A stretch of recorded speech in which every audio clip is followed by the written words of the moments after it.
Good morning, everyone. I'm going to call the meeting to order for the Board of Water and Wastewater Commissioners at the Harwich Water Department, 196 Chatham Road, Harwich, Mass. For Thursday, April 7th, 2022 at 11 a.m. We have public comments, announcements. We don't have any. The consent agenda for the minutes for February 3rd, March 3rd, and March 16th, 2022. Need a motion? Mr. Chairman, I move we adopt the minutes of February the 3rd, March the 3rd, March the 16th of 2022. Is there a second? Second. Any discussion? All in favor? All right. Thank you. All right, abatements, FY22, third quarter water department usage.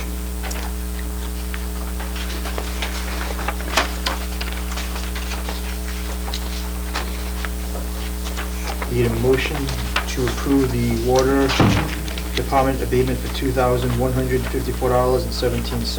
So moved, Mr. Chairman. Is there a second? Second. Any further discussion? All in favor? All right. Aye. And FY22 third quarter internal adjustments for $7,199.20. So moved, Mr. Chairman. Is there a second? And further discussion?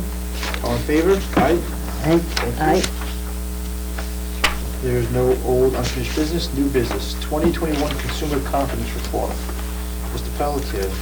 All right, so in the packet is the 21 Consumer Confidence Report, minus one edit that I discovered today.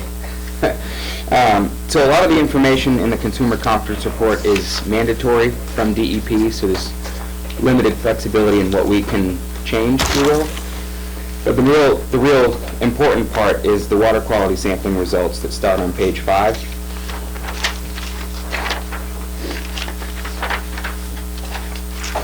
So we didn't have any exceedances this year to report, which is great news.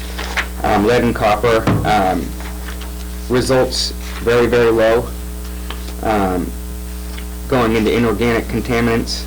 One thing I'd like to just note this year is that we didn't have detections of MTBE, which we had been increased sampling for because we had a detection here at this well field. So that's good that whatever had caused that has now moved on.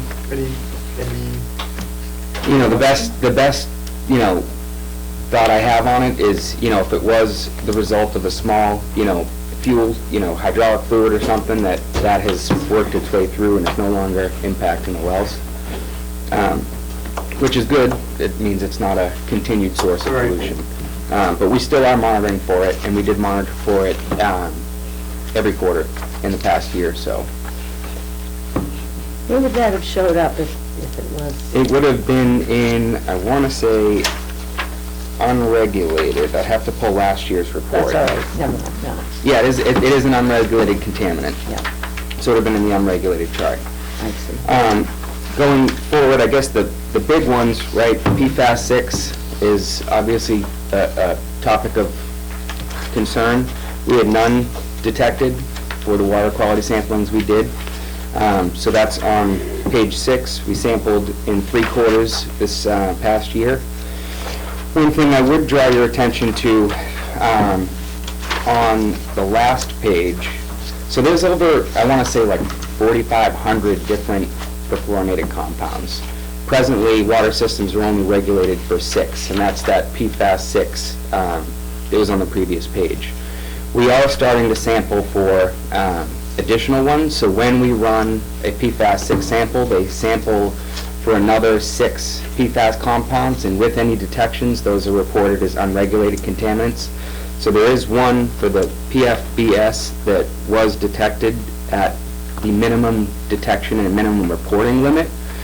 So what's interesting about PFAS and the sampling is it's different than really every other type of water quality sample we do. Because we're measuring in parts per trillion, the low threshold on those samples, there's a minimum reporting limit for all these different contaminants, and the minimum reporting limit for most of the PFAS samples we did was 2 parts per trillion. And now that minimum reporting limit is contingent upon the lab their detection method, their sampling method, so that minimum reporting limit can change from one quarter to another. And that's actually what happened with this contaminant. So for the other 2 quarters we took PFAS samples, the minimum reporting limit for this contaminant was 2 parts per trillion. And then on one of the quarters that we sampled it for, the minimum reporting limit was 1.8 parts per trillion, which is why it had to be reported as a detection.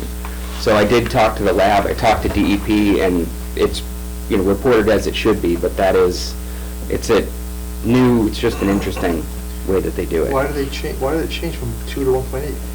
That's what I asked, and they said it's just a product of the lab's ability, and it's how low they can accurately detect. So it's done, so when we take PFAS samples, we also take blank samples. So I believe it's some formula with the detection and the blank and how accurate they can get it, they can lower that minimum reporting limit.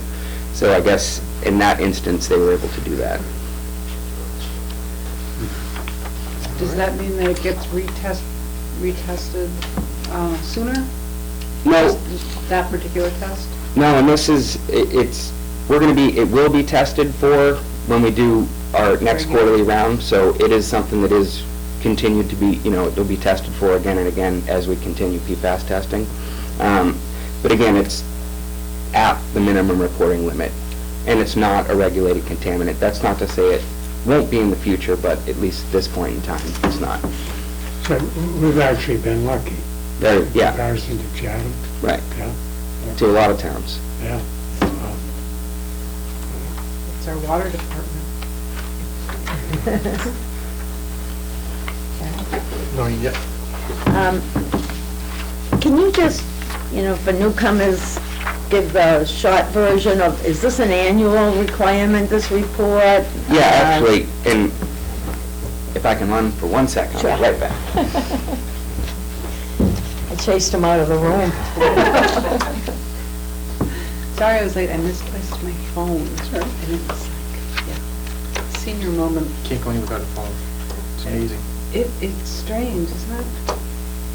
Senior moment is when you find the phone, you don't know what to do with it. Or you find it in your hand. I meant to bring this up in a meeting. No, thank You Dana have for long putting this ways. folder together. Now, these are what makes up this table. Yeah. So this is all of the water quality sampling we do on an annual basis. And we have to boil this down into those charts. So the CCR is an annual publication from the department that goes out. They are changing the regulations. I think we're going to have to start doing it twice a year, I think starting in '24, I believe. It's just a attempt to increase transparency amongst public water systems and the public, so that's why that is changing to an increased frequency. But So you all do testing, you test every day.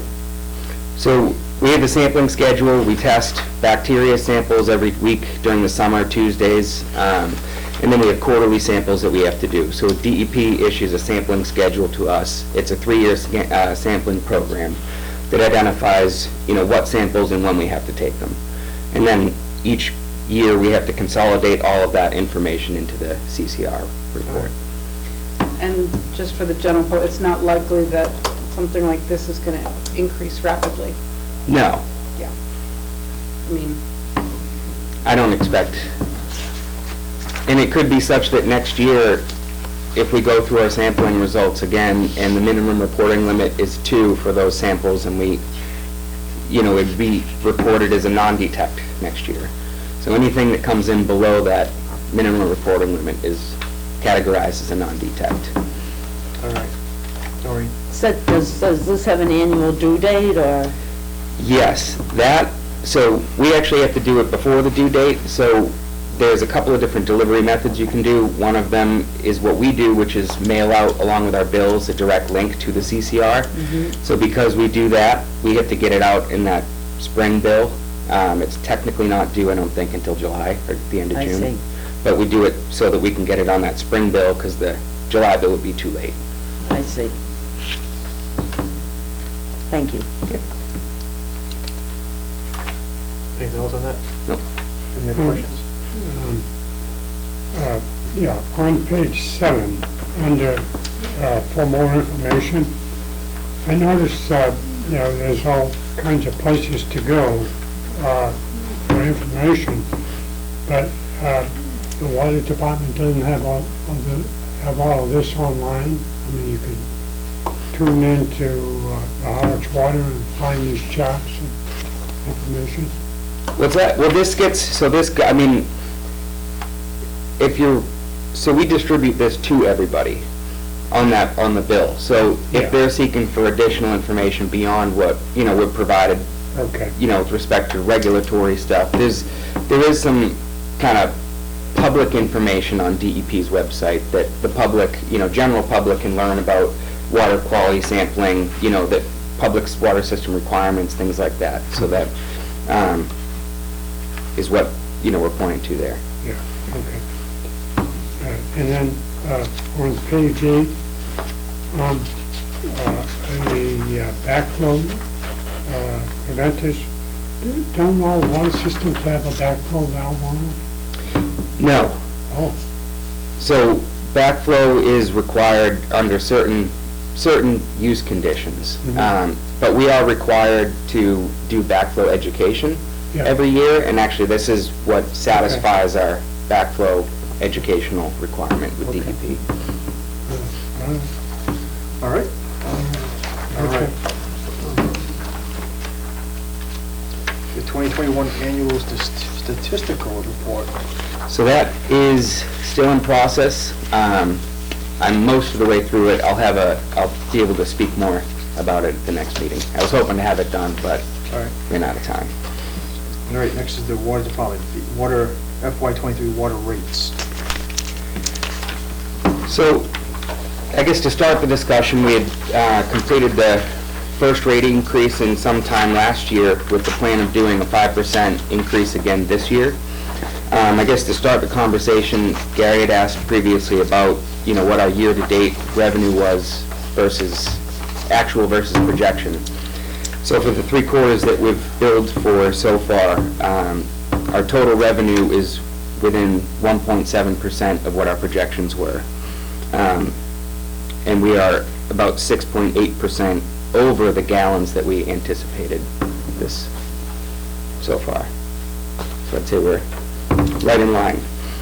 And then below in the packet, there's also current rates and proposed rates. So this is just to really restart the discussion, to start planning for a rate hearing, if the board still intends on moving forward with the rate increase. Just wanted to start the conversation. Sorry. Really good staples. So, all right, so for FY22, we're at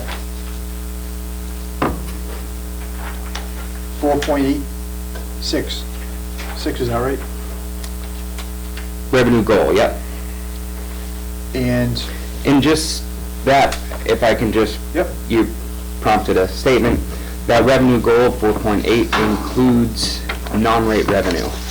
So when we were looking at the chart that I provided here, Yep. this is purely water rate revenue. It doesn't include, we have about $750,000 in miscellaneous revenue. services? Yeah. Such as services? Yeah, All right, that comes in on top of that. okay.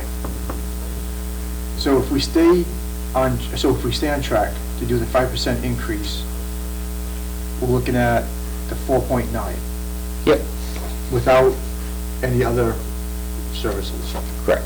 Well, the 4.9 includes the miscellaneous services. It does? Yes. Okay. So if you go to the top, there, the 4.348 million, Oh, I that see, is okay. just No, water I got and you. base Okay. rate revenue.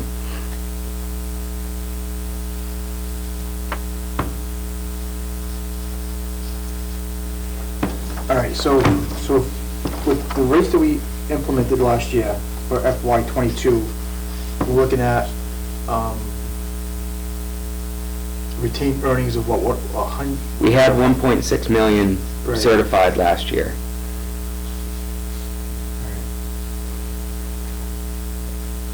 Any questions for Dan, Yeah. Noreen, or Sandy? I want to go back to the 1.6, but before we do, So I'm looking down at the bottom of the large chart in the capital section, you know, trying to figure out where our retained earnings is gonna land, projected. And I see the amounts of,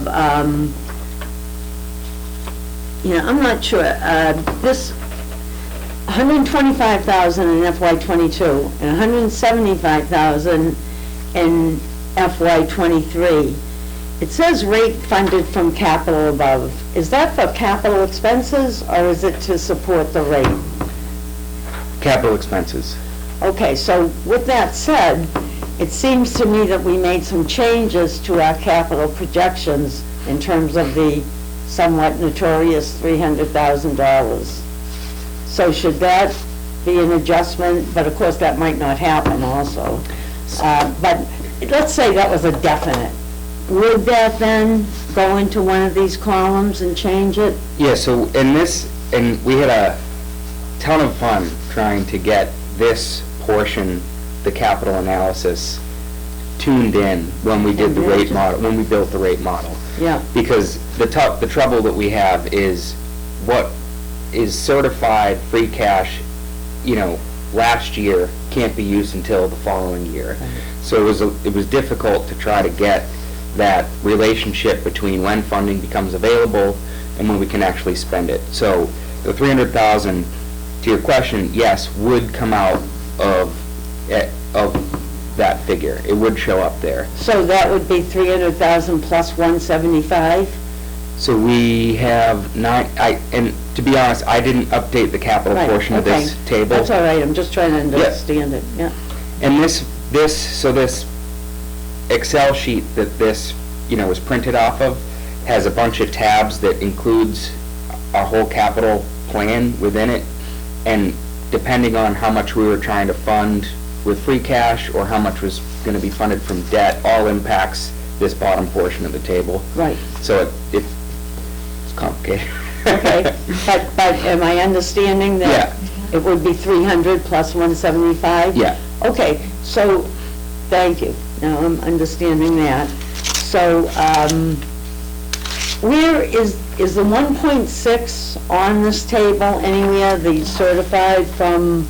So it's actually showing as that 1.352 up above the second, so Okay, that so the one. could have been updated. I hadn't updated it since we got the free cash figure. But Okay. that would go up to the 1.6, which would then impact, All the other blah, blah, ones blah, down. blah. Yeah, so that should be tell me the number again? it was 1.6, I think 1.67 million. Okay. Okay, And I didn't expect today to be the last time we talked about it, so I Okay. can try to update that for the Yeah. next. no, so I'm just gonna, now that I understand those few adjustments, I mean, being fairly new at this, but it seems to me we're in the place we expected to be last year. You know, I don't see any reason in not going ahead with the plan for FY '23, the 5%. But on the other hand, I don't see any need to anticipate a larger than that increase. I mean, that's just my opinion as we sit at this moment. So, thank you. You're welcome. The $300,000, where's that money from? Retained earnings for the late capital article for this town meeting Okay. for the engineering. All right, okay. Yeah.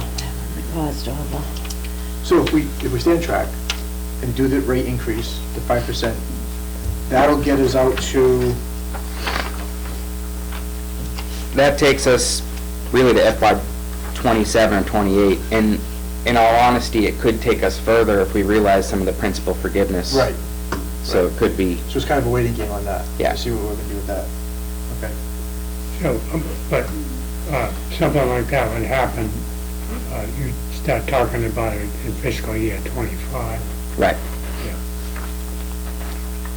And, Actually, I have a kind of a question for you, Noreen, and for you, Alan, because you guys have long history with long budgets.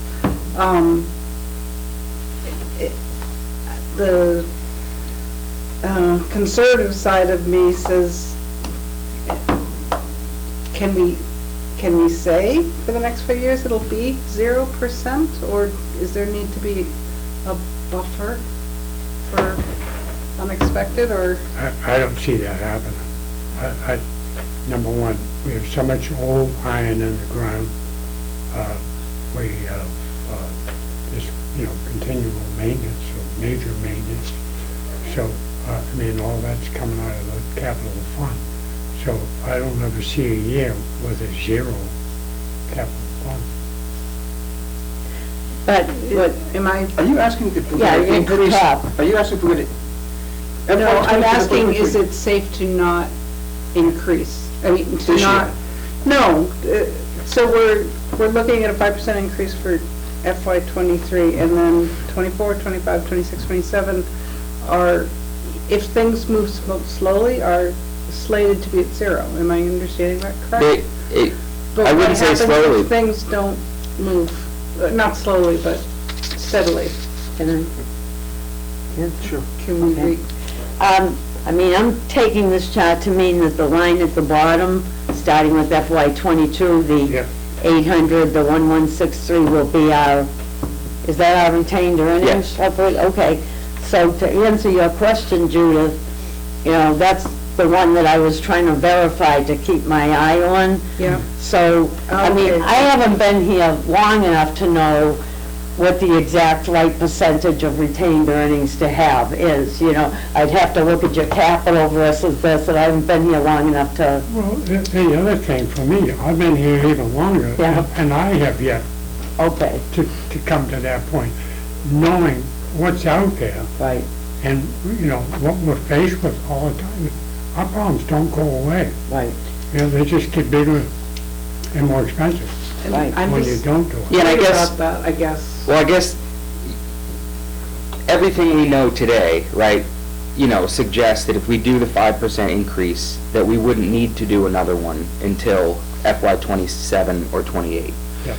That may get better or worse depending on, if we get principal forgiveness for some of these upcoming projects, that's gonna keep that debt figure down, which is gonna make that stretch longer. If we wanted to get, aggressive and do a lot more work, in light of the infrastructure money, and to try to, get as much done as we can, it may require, an adjustment before that. But that's really, I think with what we know now, I think we're in good shape. Okay. I just wanted to ask. Yeah. Yeah, no, Because yeah, it's- good stuff, Yeah. Yeah, by all means. The thing of it is, there's a lot of years that we didn't have money, Right, and things just kind of, went status, yeah. And and, things are, yeah, all the infrastructure across the country is coming up Just- to age. yeah. Just to answer your question, we try to budget 10% of our, 10%, that's what we try to budget. right, 10% of, Surplus revenue. okay. That's what our For goal- capital. Right, that's what our goal is. Yeah, Then, again, if we have a dry season, then, yeah, obviously, it's gonna be up, but again, we are gonna have some type of water restrictions probably going into the summer as well. So it's kind of, as we're budgeting with the weather. I mean, that's just Yeah. a gamble, and so, that's where we just agree like on 10%, with the 5% last year, the 5% this year, and it should get us out for the next 3 or 4 years. And again, like Dan said, if we do get the forgiveness, the loan forgiveness, that's gonna help out dramatically. We might be able to go another year or 2 years without having to raise rates again. So I mean, right now, our goal is to get us to FY '27. right. And to finish that loop, I was comfortable saying my own opinion, that we're probably could be all right through FY '24.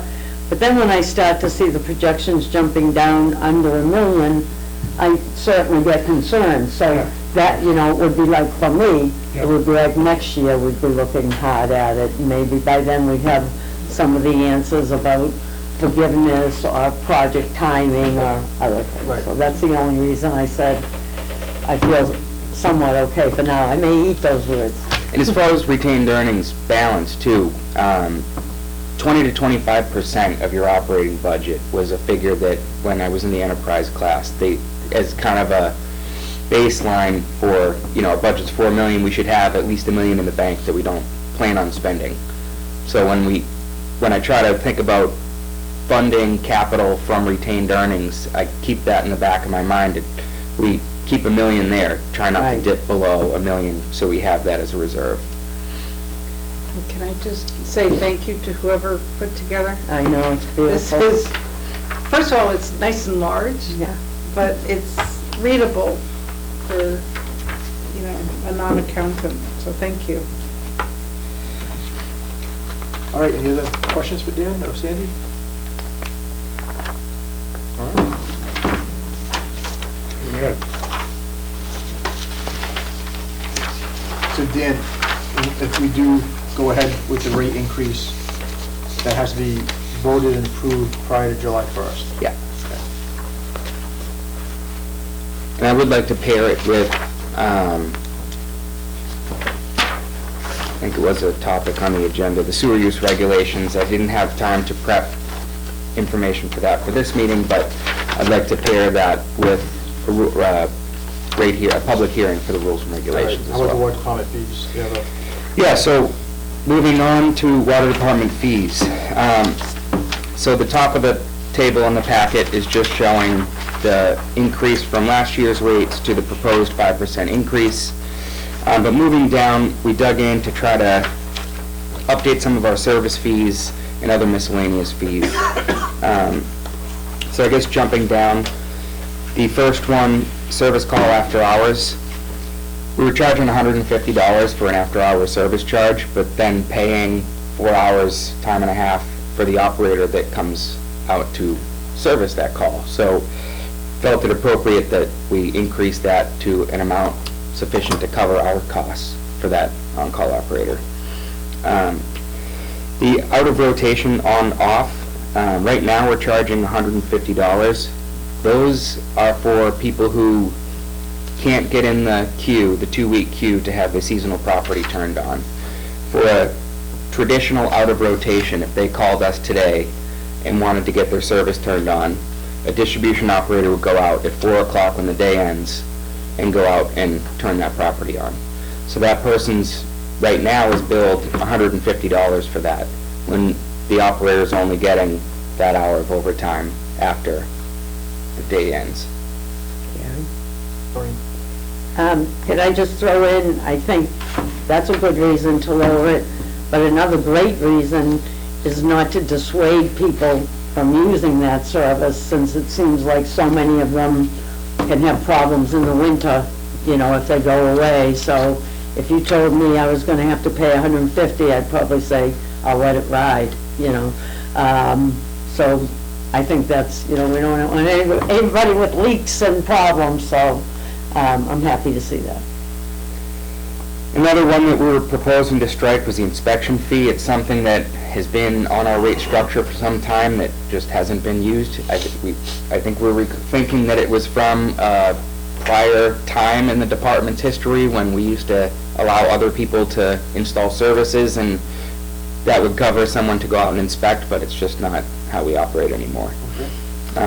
One thing that we don't presently bill for is fire flow testing. So that is something that we're proposing to add. So right now, if someone's putting a fire service in to a property, they do a fire flow test, Steve goes out, we hook up hydrants, they run the hydrant to do calculations to figure out the adequacy of the fire system. Right now, that's not a service we charge for. If you look to the big table on the back, you can see that is something that a lot of systems do charge for. On the big table, it's the first column. So Wellesley put together a giant survey Oh, yeah. of all the different rates and fees from different departments. So is this when somebody's putting like a sprinkler system in? Yeah. Okay. So mostly commercial properties? Yeah, no? Some residential, Some residential. Big houses. big houses. Yeah, it makes sense to me, because it's, I can't get over what Pembroke gets. I know. Well, and that builds on to the next kind of I guess the biggest change that I'm proposing for rates and fees is with respect to the water service installation as well as water main tie-ins. So right now, we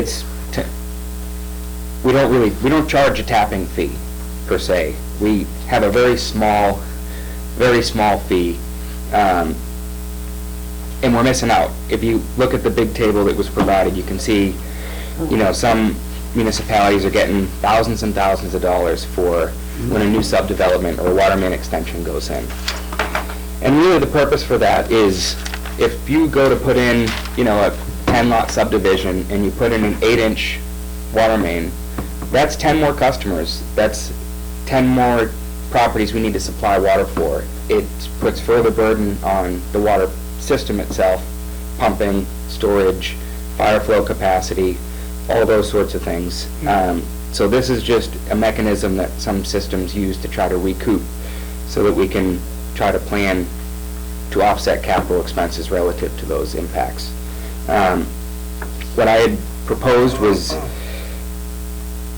$500 for an inch, so a 1-inch, and I guess to how it would all work. So for a typical water service, if you have a water service presently and you're an existing customer, you would pay an application fee and time and materials for your water service if you had a new one put in. If you're building a new house, you're a new customer, not an existing tap into our system, you would pay the application fee, you would pay a system development fee. So if you had a 1-inch water service, you would pay $500 for the system development fee, $50 for the application, and then time and materials for the water service to be installed. If you had a 2-inch water service, you would be paying a $1,000 system development fee plus time and materials and the application fee. In that, I'm proposing to take from a 1-inch service all the way through 16-inch main. So if someone wanted to put a new Headwaters drive-in, that's a 16-inch main that feeds that whole neighborhood. The developer would have to pay the $8,000 tapping system development fee to install that 16-inch tap, and then their expense for running the water main. Sounds great to me. I assumed that they did. Ted, how many private fire hydrants do we have? One? I was gonna say, I don't think any, I don't know which one's private. Okay. I'll just, So, I don't want to go off track, but I remember discussions about those, the Emerson rules with fees, and, it's always so confusing, I don't know if they're talking about separate type of fees. It seems to come up when people don't want a fee and not want, choose like a defense, but I know part of the content is that a fee should not exceed the costs to deliver that service. So is there, it's shocking to look at these other towns and see the range of difference.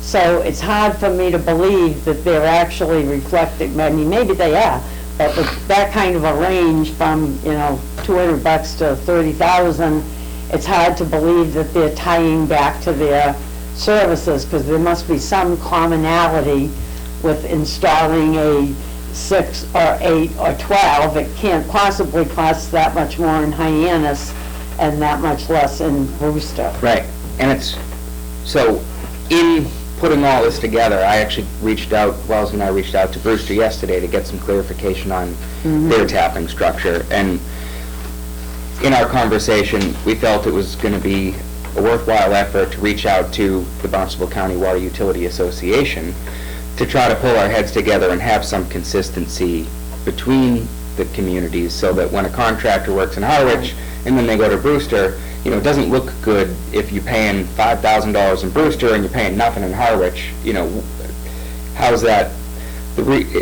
Part of it is there is not clear regulation on it, in that systems can try to recoup that in different ways, right? So some of the towns are doing it just by meter size, and others have this system development tapping fee structure, and there isn't a ton of consistency. I see. And even, in that conversation with Brewster, we both kind of agree that there is some degree of arbitrary, assignment to this, but, you have to recoup something, because, as we're doing well exploration up by North Westgate Road, we've already spent $250,000 there, and there's gonna be likely much more when we talk about, the full project scope. So it's tough to refine and back into a number, but it is something that a lot of municipalities are doing, and I think it's a worthwhile effort. And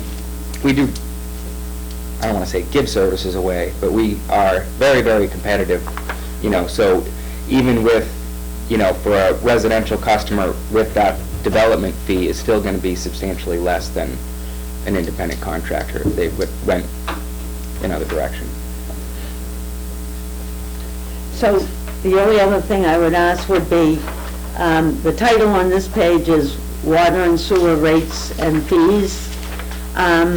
Eventually, will there be a table with sewer fees? Do we have any yet? We don't have any yet. Okay. Good. Yeah, so we don't have any yet. But eventually We there'll be. should, and we should start thinking about that,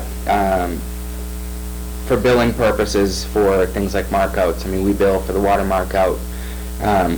We are paying Weston and Sampson as part of their operations. They will be doing markouts for us. In the event there's an after-hours markout, the contract is written that they would get overtime for that, so probably would be good to, during this process, include a and maybe that's us just billing, I guess, if these are the rates, these are the rates, and I suppose with this, we could bill for a markout today, as these are the water and sewer department rates and fees. Oh, I see. So, So it may not require a separate table for sewer fees. These are the, right, department fees. I don't know, just something to think about. It's going to get confusing, maybe less for you, but under our service fee column, I don't know, this is crazy, but maybe even just a code that says I don't know, somehow a way, we're going to have to differentiate because of the two separate enterprise funds anyway. Right. So, I don't know, it's too early to think about it, but I don't know if we should have two separate ones, or... Be on the back end. I'll let Sandy think about that for a while, too. Yeah, it's the revenue on the back end, and where the revenue points to which enterprise fund. And we do, like, Yeah. for sewer billing right now, that does go into the sewer enterprise fund. But you're right, like Yeah. a standard labor fee, Wellesley and I would work together to make sure that it's coded when it is sewer work, so that when the payment comes in, it automatically goes to the water enterprise. I mean sewer enterprise. Yeah. Or vice versa. Right now, another thing to think about, when the Board of Selectmen, prior to creation of the Water Wastewater Commission, in their capacity as acting wastewater commissioners, had said we're not going to have a sewer application fee. So presently, there is no fee for the sewer service application. So if there's a desire to change that. Why is there no fee for an application? At the time, residents were saying, sewer's too expensive, we're not going to be able to afford it, and the board said, okay, well, we'll waive the fee for applying for your sewer service. So we haven't charged anyone for applications as of right now? No. How many applications have been filed? We have 3 services tied into the system, and we have 3 or 4 more applications pending. And who's doing that paperwork? I mean, right now it goes into the health department to have their initial review, conservation, and then it comes down to us, Weston and Sampson reviews for technical conformity, and then it comes back and we issue a construction permit. I mean, we could have a detailed discussion about it, but I'm just going to say that I'm going to defend that $0 cost, just because, we feel so badly for those people. They're spending $10,000 for their new sewer service, they have all kinds of other expenses. I mean, a lot of people have expenses to their yard, to their deck, to their rose bushes, to their trees and everything else. And we're forcing them to do it. And then we tell them, all right, you've got to do this, and on top of that, you've got to pay us a fee for the privilege of doing it. So, I mean, Yeah, I'm That's- with you. that's just how I feel. It's just one more, it's like one more slap in the face after, everything else. So. Yeah, and maybe if the name were processing fee as opposed to application, because they're not really putting in an application. Right, they have no choice. They have no choice. So really, what should happen is this thing should get up and running as it is now, and then have in place for any new construction Of course, from this particular date, right, will be charged according to right. these fees. And After we- the 2-year window hookup, maybe? Yeah. Yeah. If you do it within the 2 years, the, fees waived, but if people are, It sure would be a motivation to get moving, Yeah. you know? Or maybe there'll be a place where we can recoup some of those costs in another bucket. It just seemed, when you say application and it's mandatory, and then you charge somebody, Yeah. it never felt right to me. Well, I mean, we are doing a base rate too for free. So, I agree with you, I understand what you're saying. Yeah. I mean, we're trying, we are. Yeah. Granted, it's a tough situation Right. for everyone to be in, but, we are trying to do the right thing. No, we are, by- we by- absolutely are, and I would defend that, and I Yeah. think once some of the sewer services get in, couple, Right. 300, I mean, the it point I'm won't trying to seem get as to- extreme. But the point I'm trying to get to is like, at what point do we start charging? Right. And is it fair to start charging some when we haven't charged others? So at what point, like Alan said, that's a great idea. At some point, with new construction or whatever it is, we're gonna have to start charging for that. So I'm just trying to figure out. Oh, I think the 2-year, What's the right, the 2-year, right time? if they elapse that 2-year order to connect window, Right. I think that, they've known it's coming for well over, Yeah. 7 to 10 years.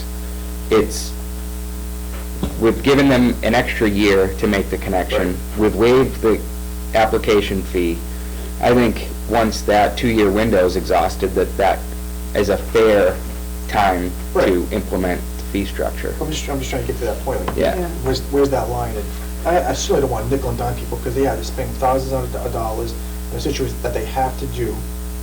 But at what point do we say, okay, well, at that point, that's Or what do we say like the first 500 are free, or, but I think new builds should do an application, Right. because it's not what the systems were built for, number one. It's a whole nother, do we give it a time limit, like a 2-year window for current residents, current existing buildings? Or a number, like the first 500 are free, or I don't know. Well, maybe since the 0 was a selectman decision, and we're not talking about any changes right away, maybe we just don't talk about it for a year or 2, you know what I mean? Sure. Unless there were any new people, do you anticipate any, Brand new, yeah, Yeah, there's Yeah. a building going on. because off of 137, that new development across from Landron, they're going to be going in. I would disagree with That's that. one of the just because I would say applications. any new construction going on at this point files for the application. Anyone that's pre-existing who's been going through the process, I would say no, but any new construction going forward, I would think, yeah. well, maybe we could add on our sewer fee list, all new construction as of April 1st this year, whatever date's picked, application fee is 100X, whatever it is, and just leave that as that. And then like a year from now, add, all prior, you know what I'm trying to say. Better than I do. New construction. Yeah, well, on new, maybe we put that on the list right now, but maybe for the existing ones, who were given the option to have a 0 connect, we just don't even mention that. Or just all applicants as of, effective after April 1st, 2021 or 2022. New, Can I ask a question, though? my understanding was new construction can't go into the existing plan. Is that correct or incorrect, or, No, so, so there's a There buffer? was a number of houses that existed. Was it 500? yeah, I mean, so, All right, so that's the number. That's where we started. And there's 500 out there that gets a free permit to hook up. Right. And then anything after, any extension of mains or anything like that, that's on that development and all the hookups. I think that makes sense. Because now, we also need the okay from Chatham to see if they'll take that extra flow. well, Well, no, there's a certain number we're Yeah, about. okay. Yeah. 300,000? Is it? yes, 300,000, yeah, 300,000 Right, we're not even, Yeah. yeah, Okay. so, right, so, Yeah. until we reach that number, there's nothing. But that, like Elijah's Woods neighborhood, and I'm just picking Right. on that one because it's Yeah, there and new, you know, that would be exactly what we're talking about. So we've mailed, you know, the 240 or so letters.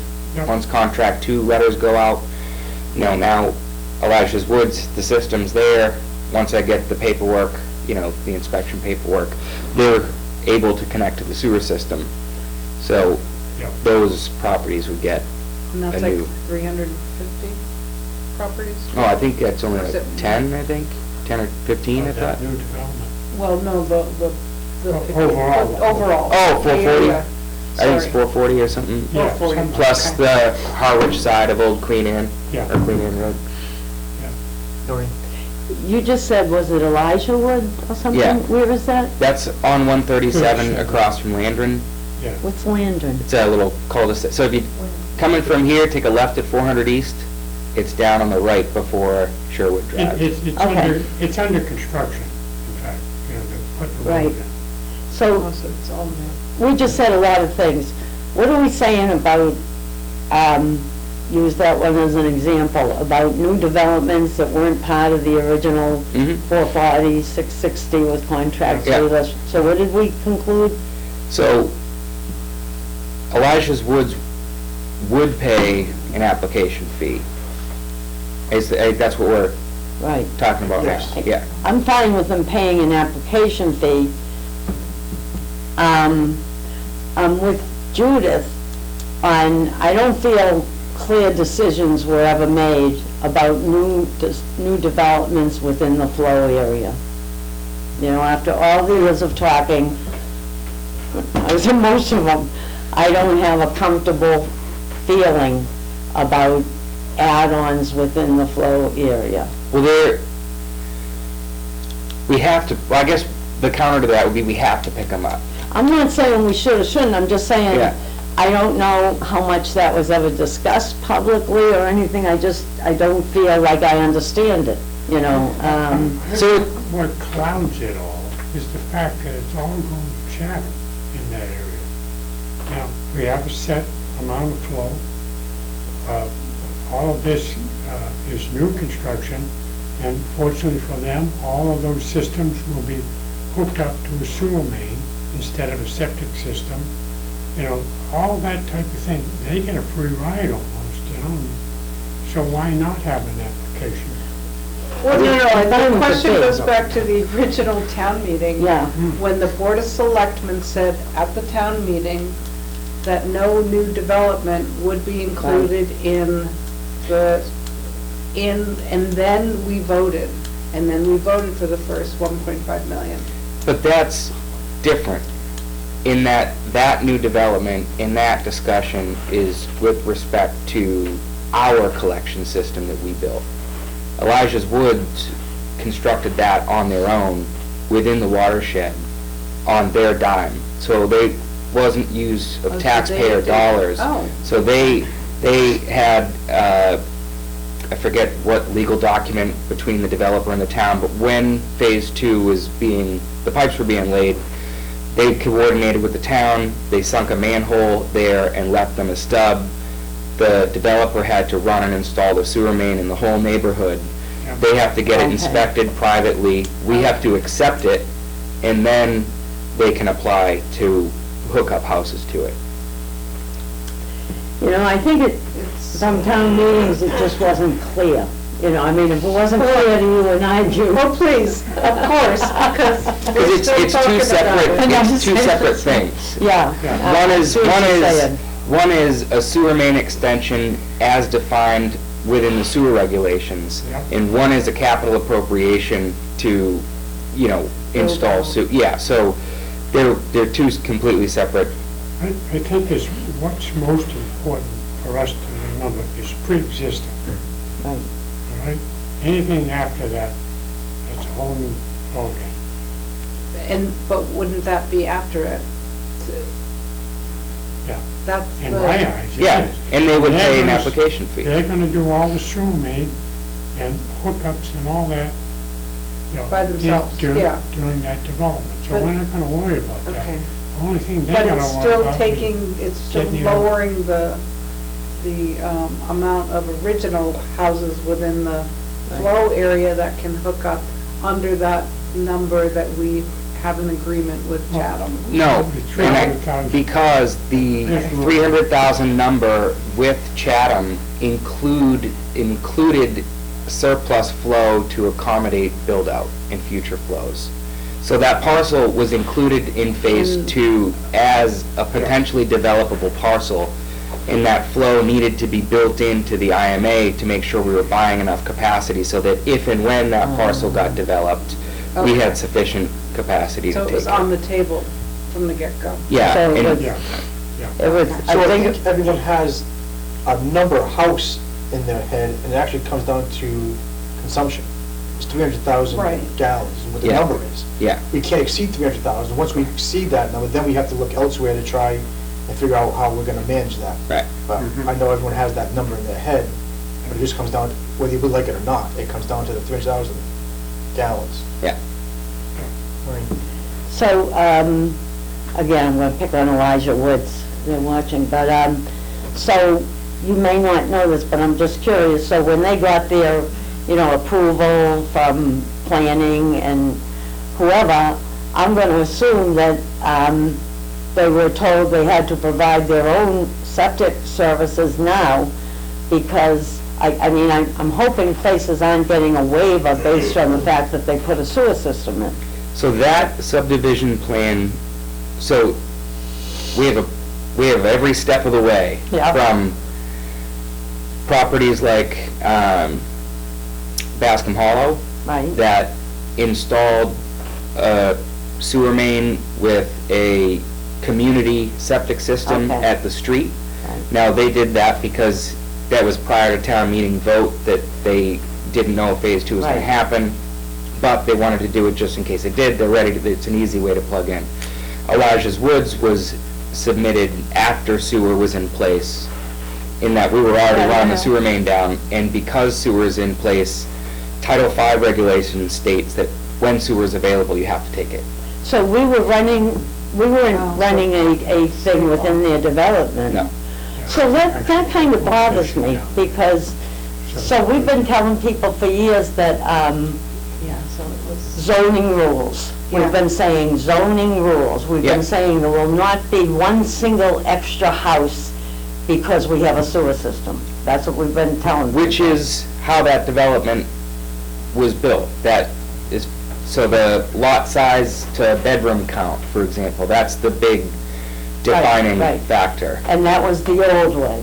And still the new way today. Okay, all right. Yeah. That's all that Yeah. I wanted So to. Elijah's Woods would have been able to go in as it was built Okay. today with septic They systems. they just But skipped the because- step of putting in the the septic. expense of a septic. Right. But they would have gone in.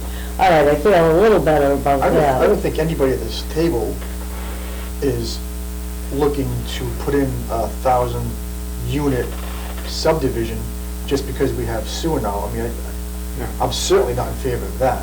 Well, we might not be, but We I not- think there are I'm some of sure they're us.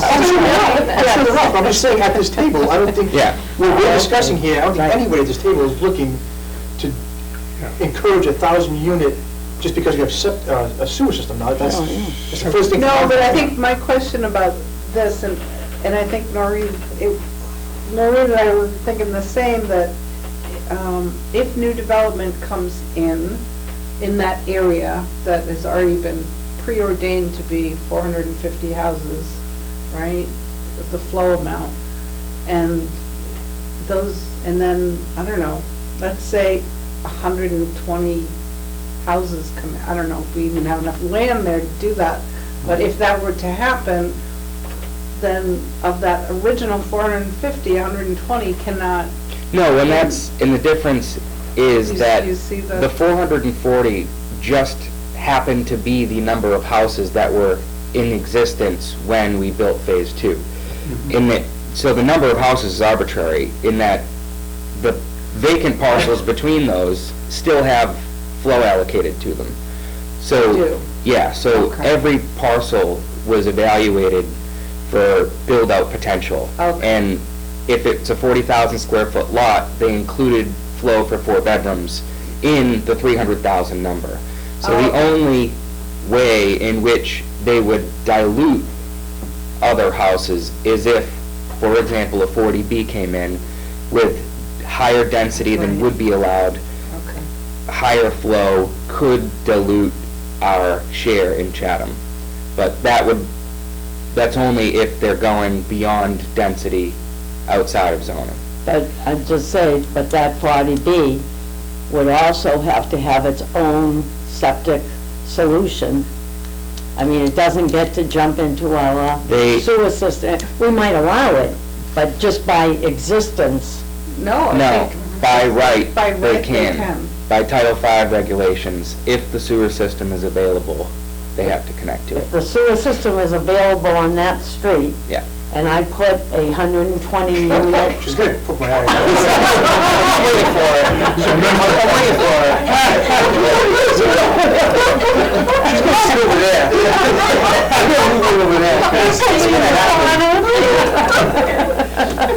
and I'm Irish, but I'm talking with my... You get mad, right? You get mad. The hands start to go more. Well, go ahead, I'll just... But all right, 120 units, Yeah. over, at least I won't... I think the pen, at least I have the pen on my eye. The sewer system out there. Yeah, So you're saying by right yeah. that this brand new, going to be done in 2 years, has the right to hook to our sewer system? Yes. I don't know, it just doesn't feel right. I wholeheartedly agree, and it is one of the things that I have been thinking about for quite some time, and I've talked to legal about it, because 40B that's the one, and I guess that's the one thing that's the one hole in the puzzle, is the 40B. So what if it was 120, just paid cash, no 40B, They couldn't rich build it. developer? What? They couldn't build it. Oh, so they would not be allowed? No, So only a 40B? Well, let me rewind. Right. If a rich developer wanted to do that, what enables 40B is that they get to circumvent local zoning regulations. Yeah. The developer with cash in hand can't. So if it's a 100-acre parcel, he could conceivably build 100 houses and get connected.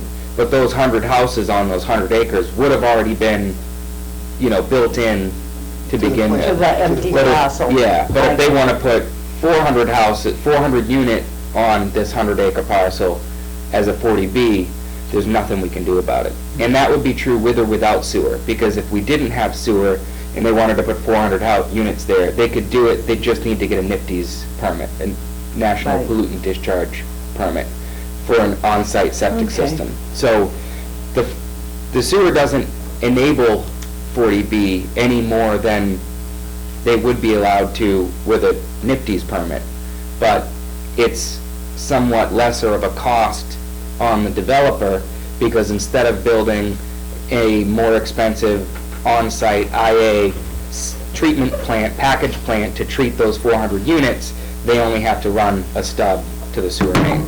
So the contractor or developer benefits in that manner in a 40B situation, but not the other way, I guess. All right, thanks, I guess. I guess it'll always feel a little bit uncomfortable, partly just because there's so much going on at once. The sewer's new, there's developments everywhere, Yeah. there's special circumstances everywhere. It's gonna be a lot of individual decisions, case by case, to And make. This is why the sewer regulation topic wasn't ready for today, because it's okay. all a lot of the revisions that I want to propose are with respect to that land use controls and the flow neutral provision within the regulations, and the relationship that the Water Wastewater Commission, the Board of Health, and the Selectmen all have in that discussion. Well, you know, the truth of the matter, that's something that needs to really happen. At some point, enough is enough, you know, and, you know, once you get to that point, if you go beyond it, it defeats the whole thing. Right. Sorry. Dan, what is the date that was it the contract that was signed? Is it March 1st, April 1st that the contract was signed with Chatham? Weston and Sampson? Right, For operations? That they're taking over our sewer I think it was March 1st. March 1st. In my opinion, I would say any new construction after March 1st of 2022 should require an application. I don't know if we can go retroact. Oh, well, I guess, yeah, We're just trying to keep those dates the same, right. you know, just trying to make it easier. Well, I guess for dates, we're, you know, if we're gonna do a rate hearing in advance of July 1st for rates, rules, and regulations, that could be a potential date, so that we're not backdating. Okay. That That, makes sense. How many new constructions have there been since March 31st, March 1st? I mean, Of this year or last year? so the three services that have gone in, 33% of them have been new construction.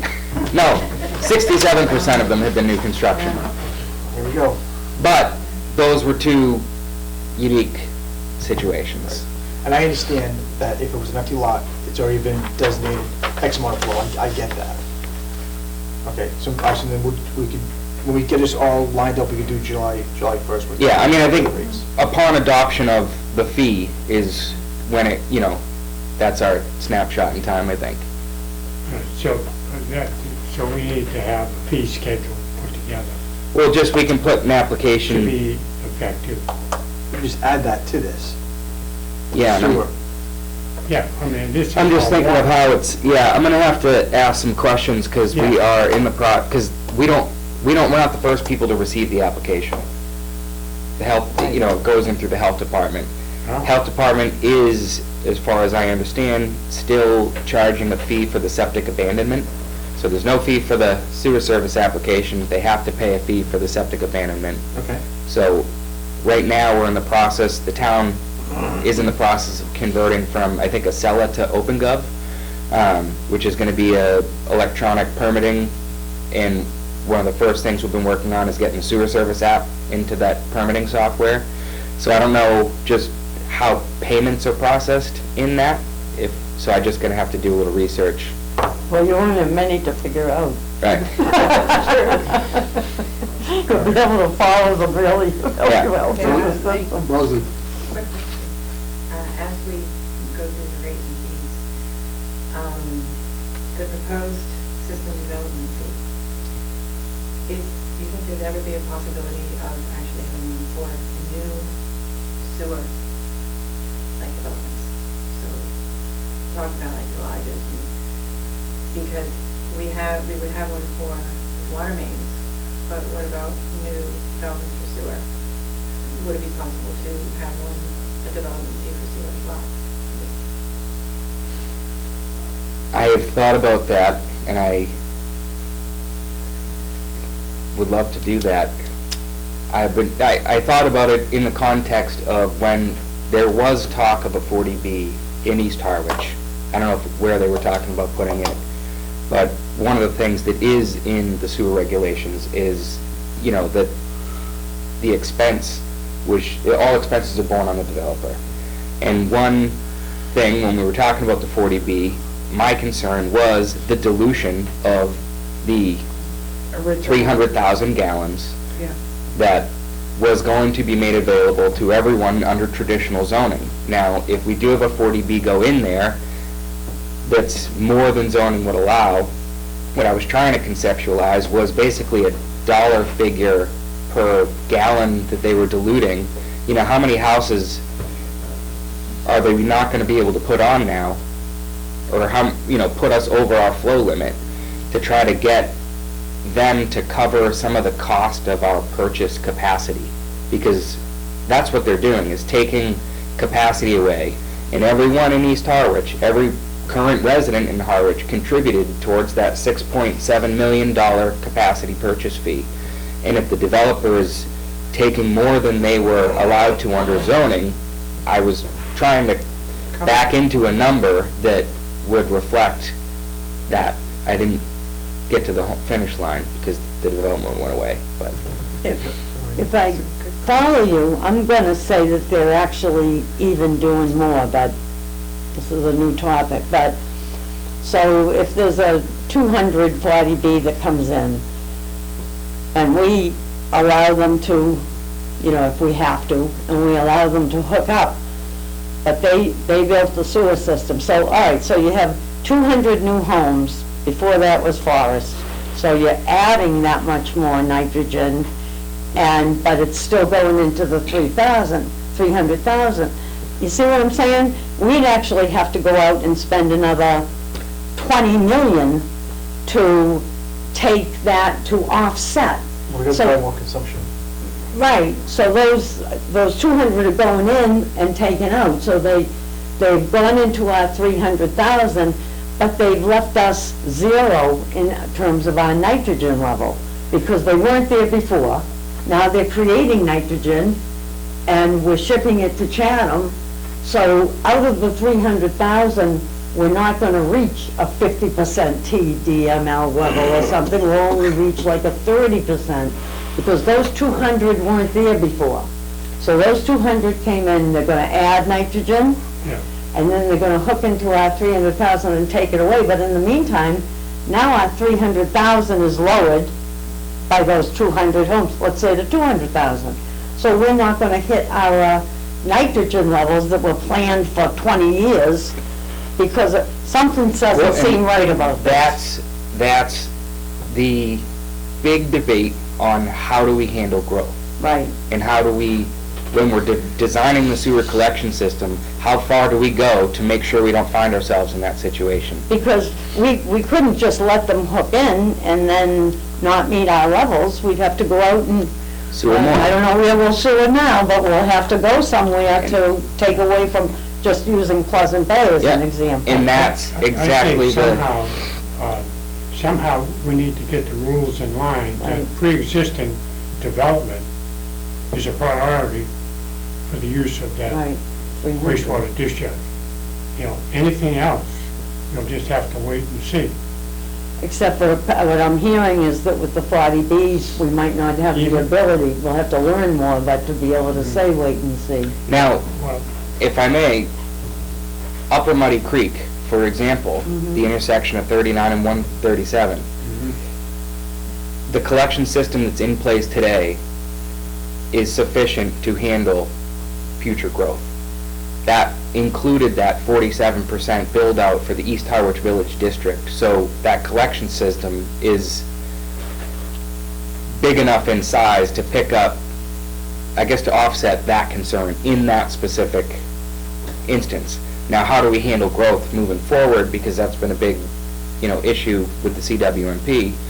And if we have to remove 1,000 kilograms of nitrogen from one particular area, based on the MEP report from 2012 that was the basis for our watershed permit, there's been houses that have been built in between in that watershed since 2012. Now, if they were built in between two houses on Church Street that are getting picked up, it's no big deal. If it's built outside the watershed, it's just needs to be handled differently. Go ahead. I'm not going to agree with you on saying our collection system was built to handle that 137, 39 area. And the reason I'm not going to agree with you is no matter what collection system was built, it's still all going into the 300,000. And so maybe Chatham will increase that years from now. True, we don't expect to have that much anyway, but even though you say the collection system is there, the pipes and everything, but that 300,000 is supposed to be the number that's going to reduce us to the correct TMDL level.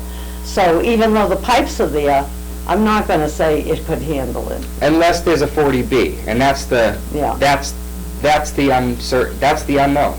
Right. Because as it was explained to me, the collection system out there is sufficient to handle baseline nitrogen removal, which was everything, in existence at that 2012, and was supposed to accommodate new growth. The exception to that would be a 40B that can I see. supersede local zoning. The wild card is 40B. Yeah. Because there's nothing you can do. Now, If they do build one, yeah, they legally have to hook up to it.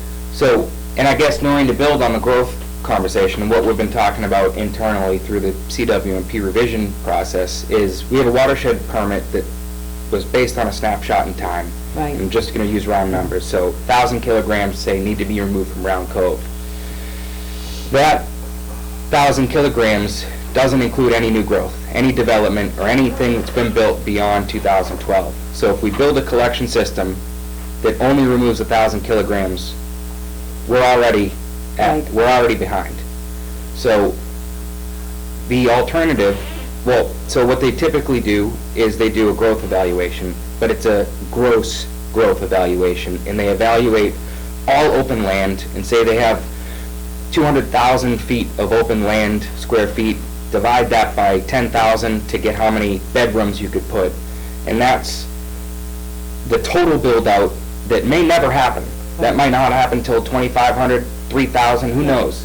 So we don't want to today build a collection system to accommodate growth that might happen 1,000 years from now. But we don't want to build one too small that it misses, what it could be reasonably built in the next 20 or 30 years. So that's what we're trying to roll out at next month's selectmen's meeting, is like a planning horizon. So we have, what is our baseline? How much growth and development do we reasonably expect to happen in the next 20 or 30 years? And if that may make the 1,000 kilogram number go to 1,200, we need to design a collection system today that can remove 1,200 Yeah. kilograms. And I'm fine with that on the collection system end. I mean, layperson's brain, you've got, instead of having 2 hoses coming out of something, you've built a collection system, so you've got 4 hoses coming out of something. But see, for me, it's still going into the same bucket that only holds 300,000. So no matter how big you've built the pipes, you know what I'm saying, 300,000, that doesn't change unless we renegotiate. Right, and as I understand it, that 300,000 is based on that, like, gross growth Gigantic evaluation. number. Right. Yeah, I know, I'm just Yeah. saying in theory, yeah. Do you know how much land is still buildable in Harwich? Does anybody have that? Hopefully I'll have that figure reporting at the CWMP update next month. That's on the, I was gonna make a couple of jokes. Somebody say must some know. names, but- Right. All right, back to water department fees. Are we, have a little bit better understanding of what we're doing?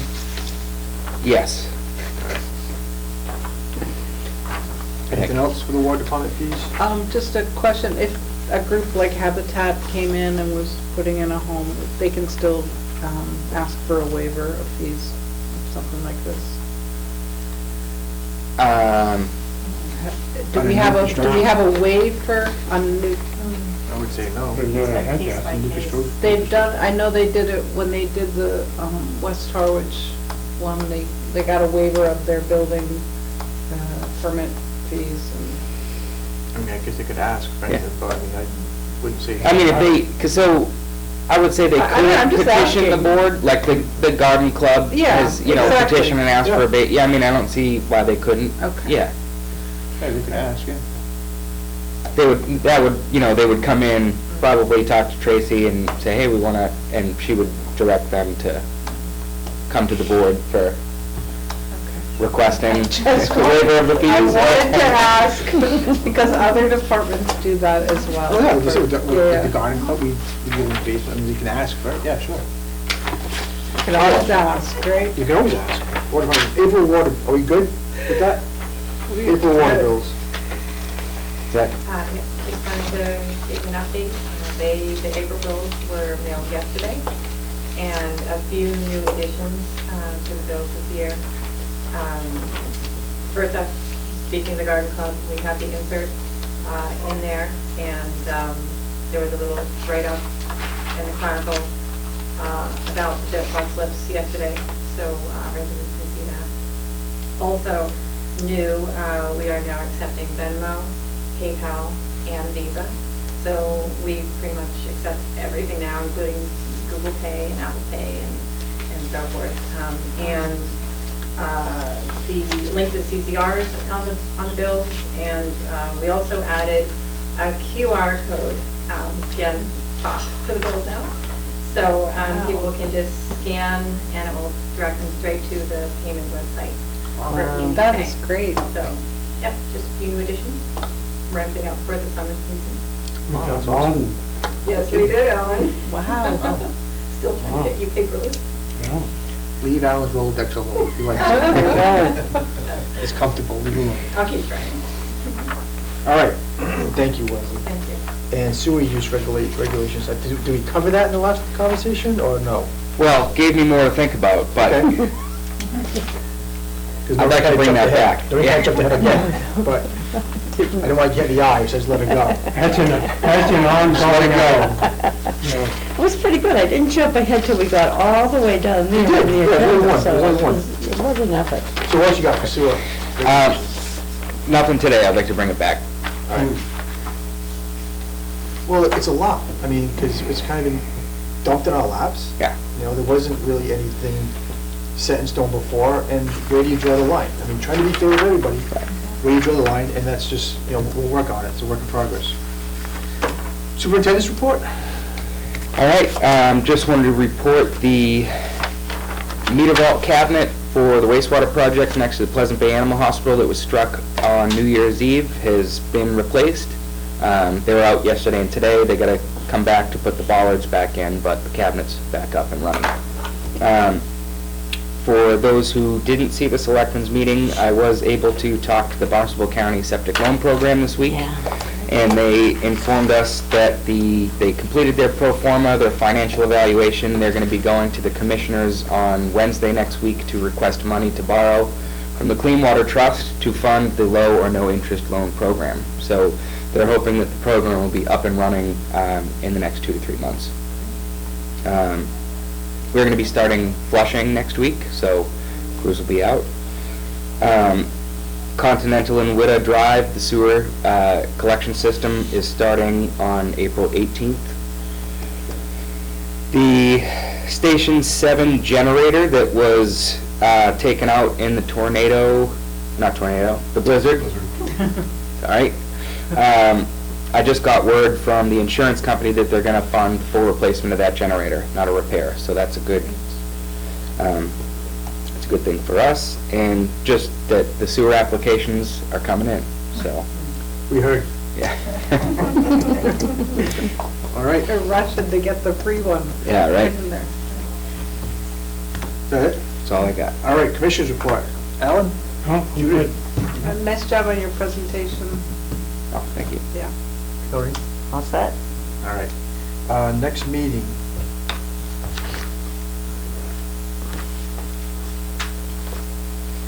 Did you guys do the executive session in 2 minutes? Executive session?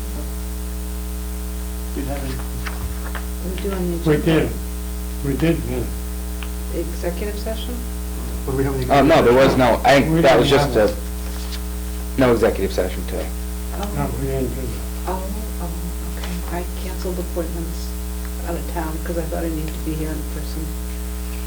Why is it on the agenda? Where? Executive session? But there's nothing under it though, there's nothing there. What? Okay. I didn't think there would be something because it was the executive session. That's the way we get you here. Yeah. Keep that in mind. to get- He's tough. Well, it's always been like that. Is it? And I just wasn't, okay. I know I'm tired, but it's always been like that, right? That's a senior moment. Oh, my God. That's a senior moment now. Too many things going on. What you could do is put a question mark on See, Alan, it. if she had a Rolodex, I would have. I do have a roller. Well, we need it right here. I do need right there. All right, so Dan, what are you looking for time frame? What do you need? So April vacation week is the week of the 18th. Yeah. I was gonna try to take a couple days that week. Okay? So if we could go to the last week? Yep. The 28th work? No, that whole week I've got a conference. Okay. Unless we do it in the morning, Like how early? we're starting our programming around 10, but it's all virtual, so. Okay.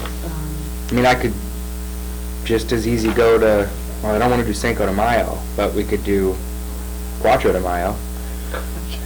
Well, that might be a two-night, Oh, selectmen's, Annual or town annual town meeting. meeting. Oh, right, because that's, I don't know what shape we'll be in by So, then. oh, how about, can we do, so, Judith, that whole week? yeah, it's Climate Week Blue. So, when's that town meeting? The second. Second and third. What time do How about you the 20? finish work? Oh, Oh, sorry. How about the what? 27th? Judith's tied up all Oh, week. she's doing All week. Dan, you looking to take the whole week off? No. What, I mean, what's wrong with Cinco de Mayo? At least that, Do we need to do stuff before the town meeting though? I don't think so. I don't think so. We've got a good year this year. Water, We don't need- Wastewater doesn't Yeah, so have we don't, anything we don't rush bad. to get something done before town meeting. No. So let's do it the week, I don't mind Cinco de Mayo. I was just, Well, let's do, how about this? How about move up to the 21st? Dan's. Dan's not- vacation. Oh, you're right, That's the- school vacation. Right. Yeah, May, okay. the week of May 2nd, Yeah. any other Yeah. days working? No, that works. Yeah. I So- just thought that the Wednesday might be hard because for some of us, it might be a two-night.